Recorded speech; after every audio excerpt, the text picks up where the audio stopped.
Welcome my YouTube channel Durga सजी में आपका स्वागत है। आज हम बात करेंगे बीटीसी डीएलएड सेकंड सेमेस्टर का मैथ का सिलेबस। इस सिलेबस के अंतर्गत हम पढ़ेंगे कि कौन चैप्टर है सेकंड सेमेस्टर के सिलेबस में और हमको क्या क्या पढ़ना है। हमने इसके पहले फर्स्ट सेमेस्टर में जो टॉपिक पढ़ाया है लगभग उसी से 95% क्वेश्चन आया था। मैंने जो रिवीजन थर्ड कराया था उससे 3 क्वेश्चन सेम टू सेम, खाली क्वेश्चन जो उसके शब्द थे वो चेंज हुए थे, बाकी वही आया था। तो जिन लोग पढ़ा होगा तो फर्स्ट सेमेस्टर का पेपर जो है बहुत अच्छी तरह से गया होगा। इस तरह हम पढ़ेंगे सेमेस्टर में सेकंड वाले में कौन कौन टॉपिक आपको शामिल है और कौन कौन टॉपिक आपको पढ़ना है। ठीक है, तो मैंने जो फर्स्ट सेमेस्टर पढ़ाया है वो सेकेंड सेमेस्टर का 50% मैंने कब कंप्लीट कर चुका हूँ। ठीक है, तो आपको बस सेकेंड सेमेस्टर में 50% पढ़ना है। देखिए, आप मैथ पढ़ रहे हैं तो मैथ पढ़ने का उद्देश्य ये नहीं है कि आप खाली डीएलएड पास करना है।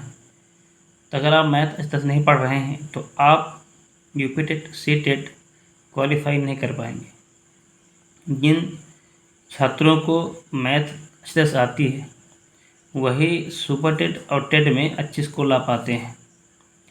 तो इसे ध्यान दीजिए कि जो पढ़ाया जा रहा है उसे जो है अच्छे से समझने की कोशिश करिएगा। जो क्वेश्चन मैं देता हूँ पढ़ा रहा हूँ, जब आप पढ़ेंगे यूपी के पेपर सॉल्व कराएंगे, हम भी कराएंगे वो भी कराएंगे, तब देखेंगे उसमें क्वेश्चन जो मैं पढ़ा रहा हूँ वही क्वेश्चन रखे गए हैं। तो ये गलती मत करिएगा कि हमको खाली पास करना है। ठीक है, तो हम करते हैं, देखते हैं कि हमको क्या क्या पढ़ना है सेकेंड सेमेस्टर में। देखिए, पहले आप फर्स्ट सेमेस्टर में हमने लासा मासा पढ़ा था, तो सेकेंड सेमेस्टर में भी आपको लासा मासा पढ़ना है। इसमें 3 अंक है तो कोई मतलब नहीं है, क्योंकि फर्स्ट सेमेस्टर में भी 3 अंक का सवाल आने लगे हैं। तो ये आपका रहा लासा मासा का जो मैं पढ़ा चुका हूँ, हम इसका ये करवाएंगे। बस ध्यान हमको ये बताएंगे कि गुणनखंड ये भाग बीज से लासा मासा कैसे निकाला जाता है। दूसरा है, मैंने व्यंजक पढ़ाया था, तो व्यंजक में भी मेरे जोड़ घटाव गुणा भाग को मैंने बता चुका हूँ। असंकेत जो कोष्टक होते हैं उसको सॉल्व कर ये भी मैं बता चुका हूँ। खाली आपको रिवीजन कराना है और मैं कोशिश करूँगा कि आप अच्छे से समझ जाए। अभी बहुत ही इंपॉर्टेंट टॉपिक ये वाला है, प्राकृतिक पूर्ण पूर्णांक परिमेय संख्याओं की अवधारणा। ठीक है, ये बहुत ही इम्पोर्टेंट है और यही इसी से सेकेंड सेमेस्टर क्वेश्चन जो फर्स्ट सेमेस्टर के जा रहे थे। ठीक, 2022 का पेपर आया था वो सेकेंड सेमेस्टर ठा के रखा गया था। अगला फोर्थ है टॉपिक हमारा पूर्ण संख्याएँ। पूर्ण संख्या होती है उसके अंदर जो हमारी संक्रियाएँ होती हैं, ऑपरेशंस होते हैं, जो घटा गुणा भाग में प्रगुण होते हैं, प्रॉपर्टीज होती हैं, उसके बारे में पढ़ेंगे। सहचार नियम, क्रम विनिमय नियम, ठीक है, ये नियम होते हैं उसके बारे में चर्चा करेंगे। अगला है पूर्णांक संख्या परिमेय संख्या पर गणितीय संक्रिया करना है। प्रतिलोम और तत्समक युगात्मक और गुणात्मक प्रतिलोम भी आपको बताना है, जो फर्स्ट सेमेस्टर में शामिल था। ठीक है, तो आप थोड़ा बहुत पढ़ चुके हैं। तो जो फर्स्ट सेमेस्टर अच्छी तरह से मैथ पढ़ा है वो सेकंड सेमेस्टर उसके लिए बहुत सरल हो जाएगा। ठीक है, अगला है समीकरण और सौर समीकरण। ये आपके लिए नया चैप्टर रहेगा। समीकरण कैसे सॉल्व करते हैं, सौर समीकरण होता क्या है, तो इसको हमारे बताएंगे होता क्या है। तो चैप्टर शुरू करेंगे। अगला है रेखीय समीकरण, एक चर में का हल बताना है और इन समीकरणों को हल करना। प्रश्न जो मौखिक सवाल आते मैं इसको भी करा चुका हूँ।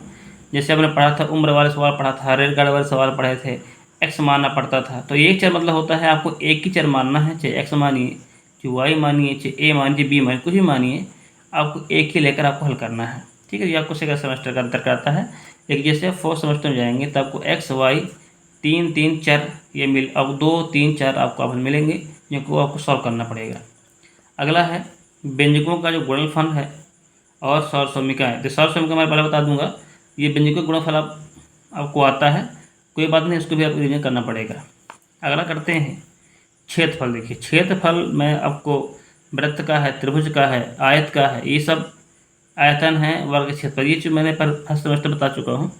तो सेकेंड सेमेस्टर में उससे हार्ड क्वेश्चन हम लेकर आने की कोशिश करेंगे जिससे आपके पेपर सिंपल बने। ठीक है,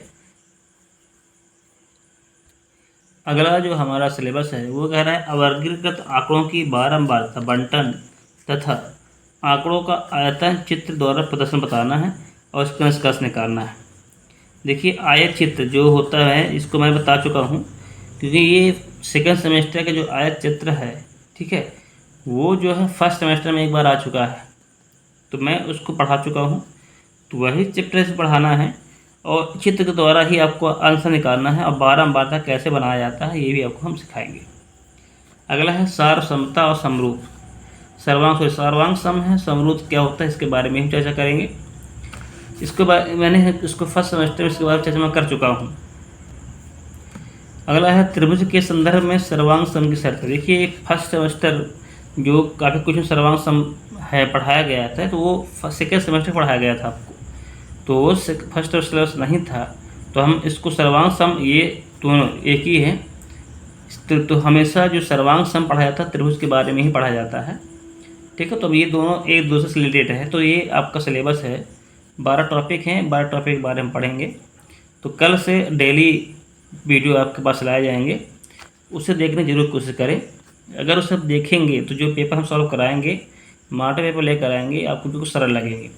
देखिए हम कोशिश करते हैं कि आपको 100% आप क्वेश्चन कर लें, और फर्स्ट सेमेस्टर में भी हमारा उद्देश्य था कि आप 100% करें, लेकिन कुछ मैथ होता है, मैथ कहीं से भी आ सकता है, ठीक है। टॉपिक बहुत ये छोटा सा है, लेकिन जो एग्जामिनर पेपर बनाता है वो अब हाई लेवल क्वेश्चन बना रहा है, ठीक है। तो 95 तक मैंने आपको फर्स्ट सेमेस्टर में करा चुका था, अब आपको खाली सेकेंड सेमेस्टर में ही आपको उतना स्कोर करना है। आपको अच्छी तरह से मन लगा के पढ़ना है, जिससे थर्ड सेमेस्टर फोर्थ सेमेस्टर में आपको हेल्प हो सकते हैं, साथ साथ यूपी टेट सुपर टेट में भी आपको सहायता मिलेगी, ठीक है। तो ये हमारा टॉपिक था, ये आपका सिलेबस था, ठीक है। तो कल से हमारा पहला चैप्टर जो आएगा वो आएगा 3 अंकों का संख्याओं का लासा और मासा, ठीक है।